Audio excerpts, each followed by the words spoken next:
Welcome back, Alex, Nostalgianomics. So in this fast-paced, dopamine-filled, instant gratification hobby that we've all found ourselves in and come to love and enjoy, let's be honest with ourselves. We've all went a little crazy. I'm talking about you out there too. That's right. We've all sort of lost our minds, and we've forgotten what any sort of normalized returns look like when it comes to investing. We've completely lost sight of what any type of normal time frame looks like for investments to mature. And we're all on this train, going up the track, up the mountain, and it's seemingly going up and up forever, and we're heading into the clouds, and we think it doesn't end until we hit Mount Olympus. And every time that train takes a little bit of a leveling, or a little detour, or turn, or bend, you have a certain portion of this hobby that absolutely loses their mind. They lose it. Some throw in the towel. I knew it. My parents were right. I should have stayed in school. This isn't going to work out. How stupid was I? Oh man, they got silver borders now. Ash is leaving the hobby. Why am I still here? You know, I should have listened to what everyone was saying. All the outsiders are saying, yeah, I told you guys, all you investors in cardboard, all you speculators, your time has come. We're going back to pre-boom time, right? No, we're going to pre-boom time, like pre-2015. We're going back to the dead days of Pokemon. That's what we're going to, and you're not going to see any returns. In fact, you know what? If that Pokemon Go and evolutions and Logan Paul and the pandemic, if none of that ever happened, you'd have never made any money investing in this hobby. And I always take all that in, because I hear that a lot. And everyone just kind of takes that as truth. But it's not. And those people are dead wrong. And every time anyone says that, I want you to reference this video. Because if you would have gotten this hobby in 1999 and bought a base set booster box right off the shelf for $70, which is what it cost back then, and you would have held it through the absolute worst times of Pokemon, before anything boomed or anything went crazy, back when I got in 2015, that box was still selling for $800. Over the course of 15 years, in the worst time of the hobby, when everything was dead, that box went from $70 to $800. That's about 11 to 1200% return. For anyone who doesn't understand the significance of that, let me educate you on an average return for investing. If you look like an S&P index fund, a mutual fund, which for those of you who don't know, that's what all of your 401ks, Roth IRAs, and traditional IRAs are invested in. That's what the hedge funds all have. They all have different funds. And what they're all looking to do, they're all looking to double your money in 6 to 7 years. That's a good return. For those of you who don't know what that means, it's 100%. Meaning, you're looking for 100% return in traditional investments. So like over the course of 15 years, you'd be lucky to get around 250%. In the worst time of Pokemon's history, it almost did 5 times that. 5 times. In a time period where we're made to believe by a lot of people in this Pokemon space that the hobby was dead. You couldn't have made any money. The only reason you made money is because a boom happened. And it's wrong. You can look at any investment. Like I said, the market, you can look at real estate, whatever you want.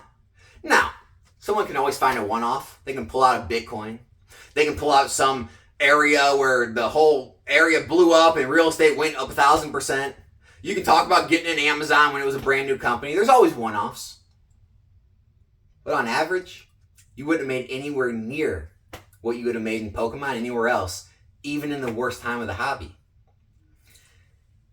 But if you would have taken, certain amount of years in between that, you could have found times when prices didn't move at all, where you even lost money. But that's where it comes to being an investor.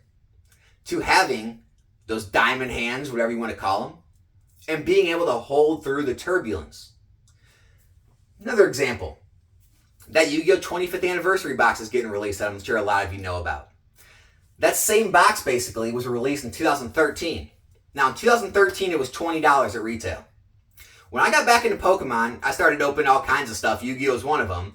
And in about 2016, 2017 time, I can't remember, I actually bought that box off of Walmart's shelf to open. It was still, you guessed it, $20. 3 or 4 years later, it was still going for what it cost 3, 4 years ago. And you would have been making no money on that product. Nothing. You know, at that point, a lot of people had already given up, threw in the towel, opened it themselves, sold it for a loss, I don't know, burned it, whatever they did. Everyone gave up. Anyone who stayed the course, guess what that box is selling for now? $130. If you want to do the math, that's over a 500% return in 10 years. So now, if you looked at that first 3, 4 years, it looks like a terrible play. Now if you look at 10 years, where else can you make 500% in 10 years? Don't go to the market, don't put it in funds or mutual funds, you'd make about 150% in 10 years.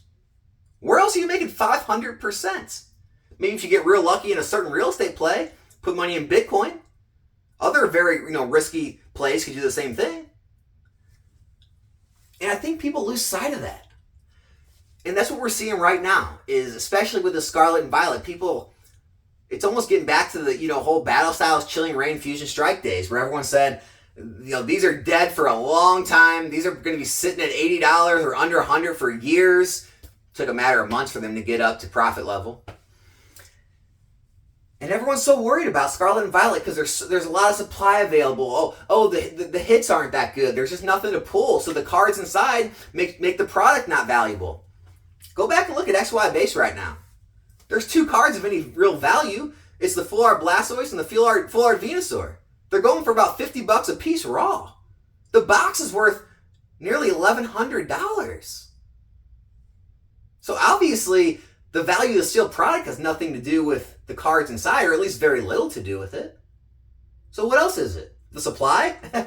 Let's go look at Evolutions. Evolutions will kill the supply of Scarlet and Violet, whatever they printed for it. I mean, Evolutions was printed more times than I can count. It rised in value.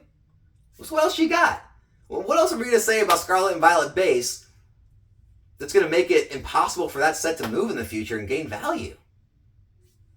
And what's all this fear about, going back to some sort of bad... I don't know any bad times in Pokemon. Or this not being an established or mature hobby. It's been around over 25 years. How much more do you want? How much more do we want? 35, 45, 55? Is it ever going to be mature?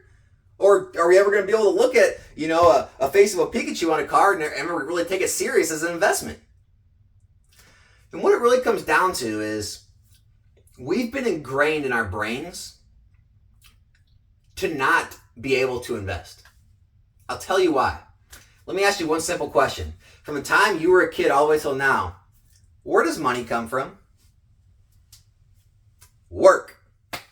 Because everyone in this modern age has all been told, and our whole life been groomed for it, money comes from work. And that's it. Whether you go out and you get an hourly job, you get a salary job, you start your own business, you got to go sell a service, or you got to build and sell and market a product. Whatever you decide to do, money comes from work. And that's what keeps society going. And so when we try to invest and hold something and do nothing and just let that investment work for us, it doesn't feel right. A lot of us, we can't handle it. We got to constantly keep an eye on it. We got to get on and check the quotes. I got to get my stock quotes every day. I got to get my Pokemon quotes, pull up eBay, pull up TCG Player. Where's all this stuff at day to day? And we get all stressed out. Oh, it's up today. Yeah. Oh, it's down today. Oh my gosh, I'm an idiot. And you go through this emotional roller coaster. And then you have the other people who get it. And they broke past all that, all those instincts that they were bred with. And they do let it sit there. And they don't stress themselves. And they don't look at it. And they're the ones when the 5 and 10 and 15 years go by, they make those 500 and 1,000 and 1,200% returns. Because they were patient. And it's a hard thing to do. Especially when you're down. Especially when you feel like you have dead money sitting there.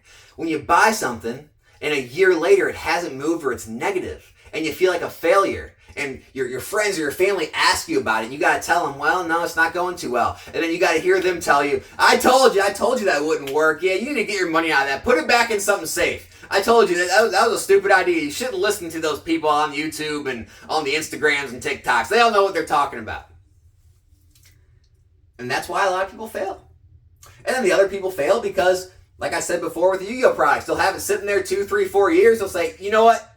This isn't worth it. I'm just going to open it. I give up. I don't want to wait any longer. Let's open it. Let's at least have some fun. Let's have some friends over. We'll open it up. We'll battle each other and call it quits. Other people will say, you know what? I don't want to wait any longer. I'll just get out for whatever I can, get some money, and maybe I'll throw it in something better that'll do better for me, and it'll make up for the losses I had. And you'll do that. You'll cycle through product after product, and you're chasing the wind. And in the end, you never really end up with anything because everything you keep buying never has time to age and mature. And you end up in the same rat race. And so that's what this video is really for. To encourage everyone to try to calm down. Just try to not look. You know, whatever you have, just try to not look for a little bit. It might help. Don't worry about the ebbs and flows of the markets on a day-to-day, week-to-week, month-to-month basis. Give some things some time to mature. Because I know especially with myself, if most of the things that I had, if I would have just never looked from the time I bought it until now, I probably would have been better off than constantly checking and constantly trying to make moves and make plays and decide if I want to sell that and hold this or buy that. If I had just bought every single thing and held it, I'd have been better off right now than all the time and effort and energy I put into working in the hobby as opposed to investing. Guys, if this video is helpful, consider subscribing. If it wasn't, I'm sure you'll let me know in the comment section. I'm out.